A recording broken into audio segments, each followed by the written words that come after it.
UAB head basketball coach Jerod Haase kind enough to join us here today ahead of a very, very busy week with the Conference USA tournament tipping off today, already in action as we speak, the women playing right now.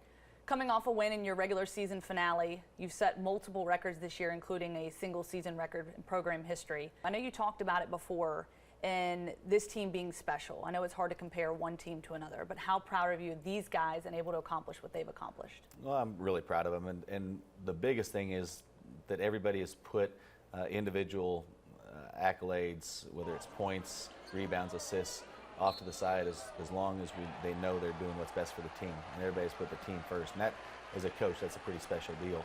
Now, the flip side of that is they are getting a lot of accolades now too, whether it's all conference and things like that. So, but as a coach, that's what you want to build, is a culture of unselfishness and competitiveness, and that hopefully will get us some momentum going into this tournament. Speaking of records, you have 4 guys on the Conference USA All-Conference list this year, which is a record. Robert Brown, William Lee, Chris Coakley, and Nick Norton all on that list. I think a big factor with your team is every guy can go out there and play. They can defend and they can shoot, which gives you guys a lot of depth. How important is that, especially at this point in the season? I think it's big, the versatility. You know, ideally we'd play 3 games in 3 days. Now, obviously, we have to take care of the first one, but the versatility has been important for our team and the team success that we've had. You know, we don't have anybody in the top 20 in scoring in the league, yet we have 4 guys in the all-conference team, which shows that there is a great deal of value to having a winning team and a championship team. And I think the guys, again, are cut into what we're trying to do right now, but the versatility has certainly been a positive. Okay, I wanted you to take me through the week. Obviously, you guys play at noon on Thursday. You don't know your opponent yet, Western Kentucky or North Texas. What does preparation look like for that from here on out? We have 2 different coaches working on a scout for both those opponents, so that'll be completely done even before they play, and they'll play at noon on Wednesday. We'll go through a practice Monday, Tuesday, Wednesday, but Wednesday morning we'll do a short practice at Legacy Arena and then let the guys go as we watch the game, and then we'll get back together in the afternoon and have a scouting report and a short practice preparing specifically for whichever team wins. Now, you've played both of those teams, Western Kentucky handing you one of your 5 losses this season. You did get a big win over North Texas. What do each of those teams and the challenges they present?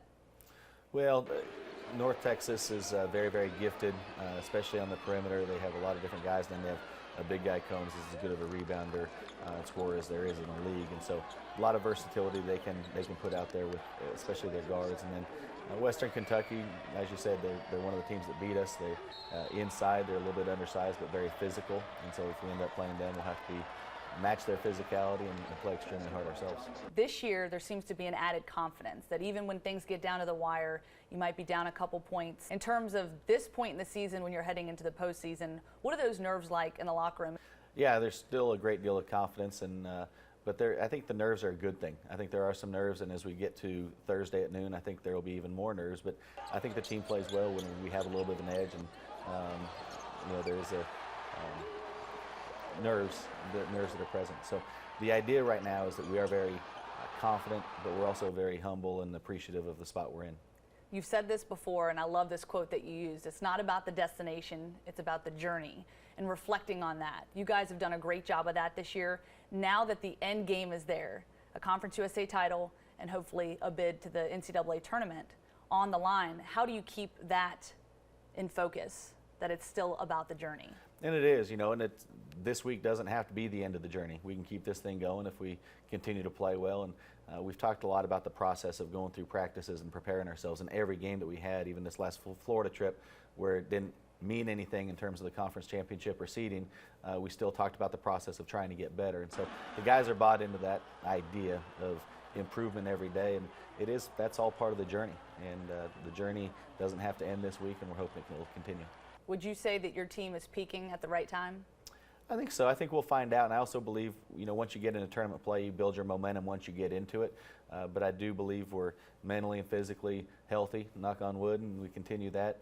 And I think they're eager to play. So, and I think we're playing well. We haven't played many great games. We've played a lot of good games, and I think we are trending the right way. You have a noon tip-off set for Thursday, which isn't necessarily ideal in terms of getting fans, those that might have jobs or other obligations. But we have this cool little release that essentially is an excuse for those that decide to come out. Pretty clever idea. What made you come up with this? Well, we have a great staff that has come up with some different ideas, and this was one of them, trying to, again, just have some fun with it, but give employees and employers some ammunition to have some fun and creativity and let people come out for a long lunch break for a couple hours on Thursday to come see us play. Do you think it's going to work? Absolutely. You're coming, right?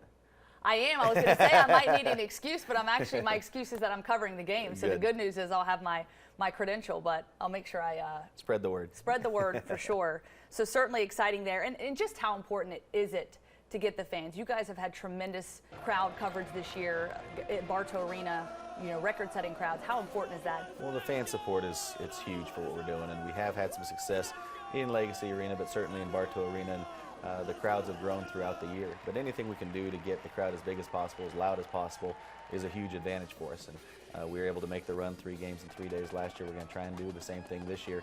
But we do rely on the fans to give us energy, and hopefully we play well and give them reasons to cheer as well. But we believe that we're trying to do the right things and represent UAB the right way, but also Birmingham. And we hope that a lot of Birmingham people, whether they went to UAB or not, will come out and support the team. Okay, you heard it from Coach Haase there. He wants you at the game noon on Thursday. If you need this release, go to WIAT.com.